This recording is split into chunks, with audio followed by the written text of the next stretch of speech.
Hello, બોલો ને. જયરાજ આહિર બોલું બોરડાથી. હા બોલો.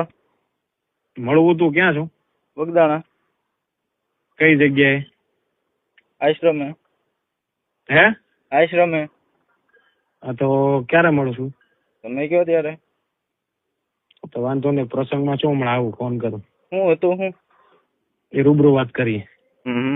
दुनिया बनाई मैंने हाथों से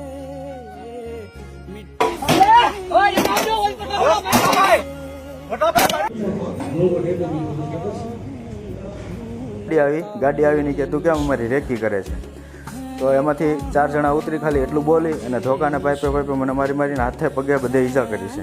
પછી થોડી વારથી કે બીજી સ્વીપ ગાડી આવી, તો એમાંથી 4 જણા હાલો હલો. મજામાં મજામાં ભાઈ. શું કરો? કાંઈ કરતો ને બગદાણા શું ભાઈ? ઓળખણ પડે કે રાજુભાઈ. હું આ તારો વિડીયો બનાવ્યો ભાઈ? આતાને કાંઈ નહીં, આતાને મેં ફોન કર્યો હતો કાલે, બરોબર? ઓલો જે મેનેજિંગ ટ્રસ્ટી ઓલું કર્યું કે નહીં, એટલે આતાને મેં એવું કીધું વિડીયો થોડો બનાવે મારો ભાઈ. તો મેં નથી કીધું આતાને બનાવવાનું, કોઈ આતા એને કે બનાવીને નાખ્યો. મેં આતાને એમ નથી કીધું કે આતા તો વિડીયો બનાવ. હલો, બોલો ને. જયરાજ આહિર બોલું બોરડાથી. હા બોલો.